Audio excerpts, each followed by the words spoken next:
seem like the type to love and leave 'em and disappear right after the song. So give me the night to show you and hold you. Don't leave me out here dancing alone. Assalamualaikum warahmatullahi wabarakatuh. Halo teman-teman, kembali lagi bersama saya Via Natalia Sen dengan NPM 0227231153. Saya merupakan mahasiswa semester 4 program studi akuntansi.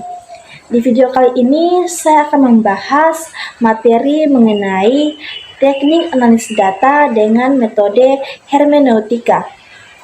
Nah, langsung saja kita masuk ke materinya, yang dimana yang pertama saya akan menjelaskan mengenai pengertian dari hermeneutika.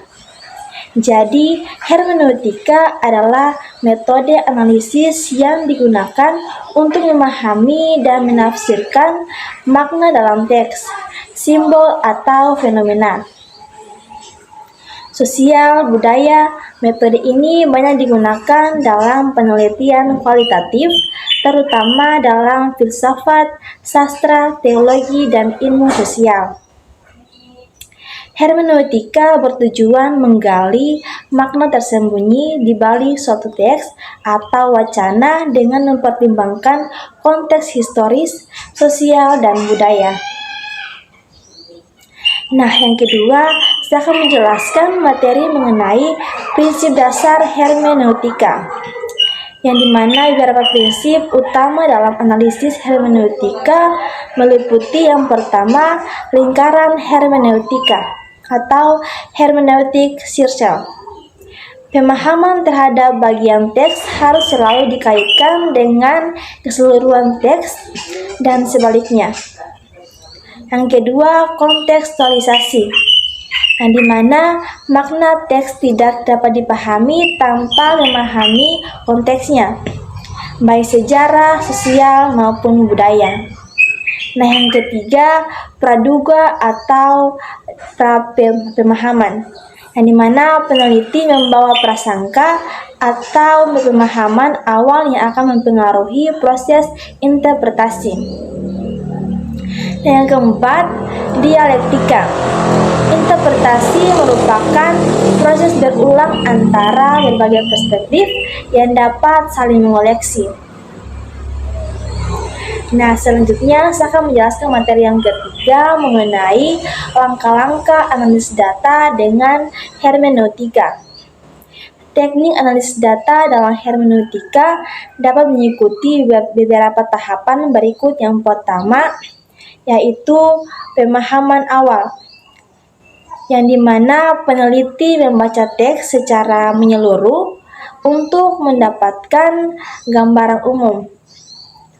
Praduga awal tentang makna teks mulai dibentuk. Dan yang kedua, analisis kontekstual, yang dimana menelusuri latar belakang teks, termasuk konteks sosial, budaya, dan sejarah yang melatar belakangi penulisannya. Nah, yang ketiga yaitu dekonstruksi makna, menelaah bagian-bagian teks untuk mencari makna eksplisit dan implisit. Ini bisa dilakukan dengan mengidentifikasi kata kunci, metafora, atau konsep utama dalam teks, menelaah hubungan antar bagian teks untuk menemukan kontradiksi atau pola tertentu.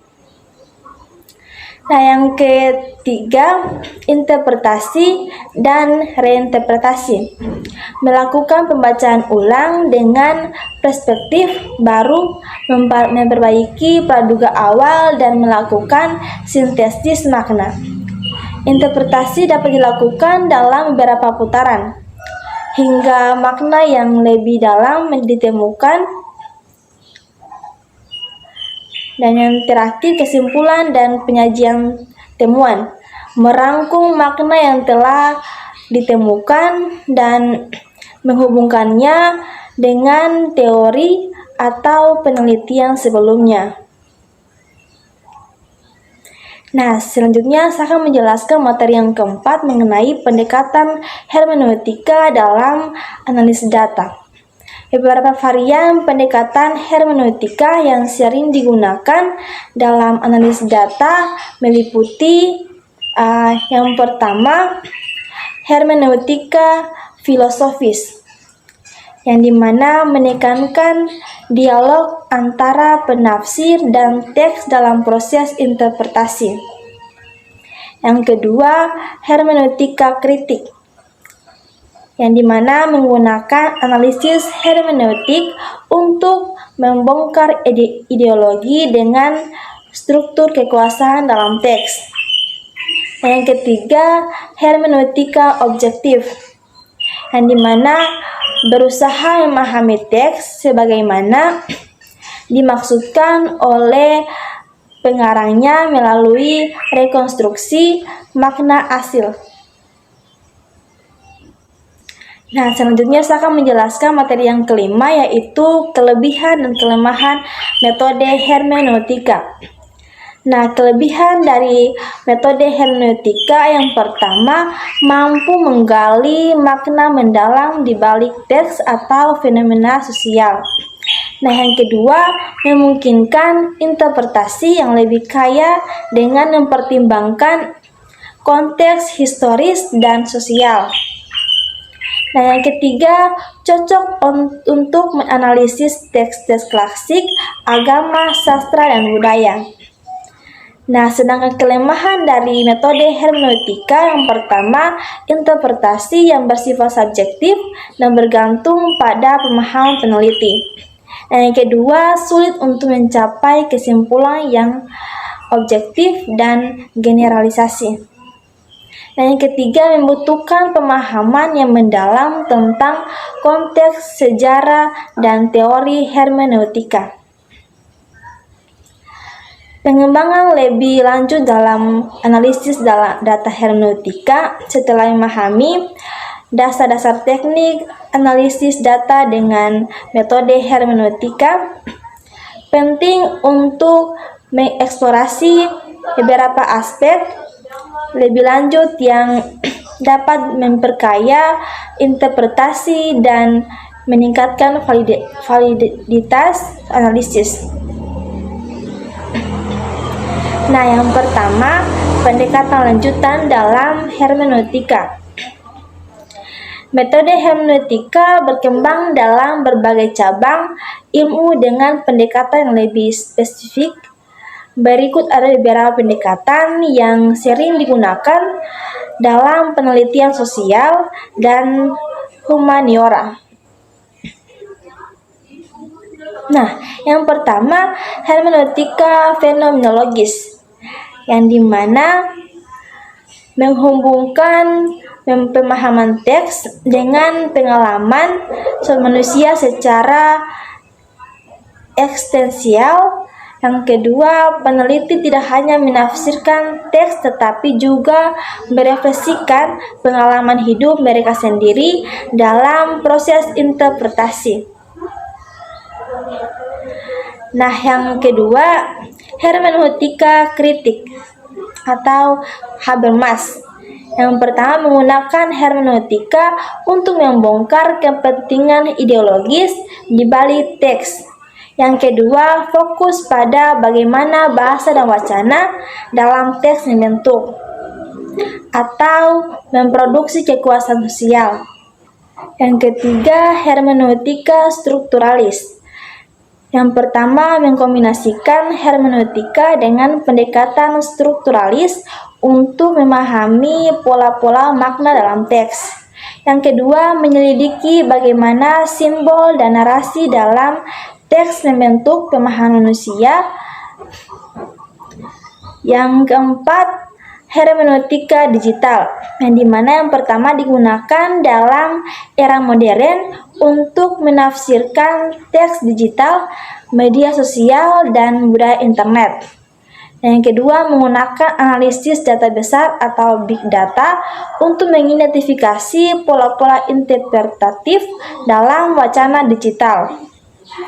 Nah, yang kedua, teknik-teknik praktis dalam analisis hermeneutika, yang dimana untuk menerapkan metode hermeneutika dalam analisis data, beberapa teknik berikut bisa digunakan. Yang pertama, coding hermeneutik, yang dimana mirip dengan coding dalam analisis tematik, tetapi lebih fokus pada eksplorasi makna yang berkembang secara kontekstual.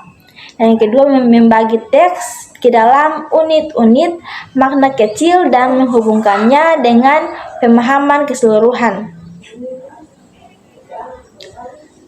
Yang kedua, dialog dengan teks, yang dimana peneliti membaca teks seolah-olah berdialog dengan penulis atau narasi dalam teks.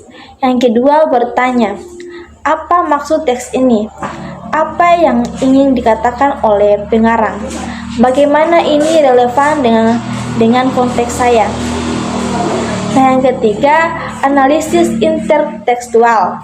Yang pertama, membandingkan satu teks dengan teks lain untuk menemukan hubungan makna yang lebih luas.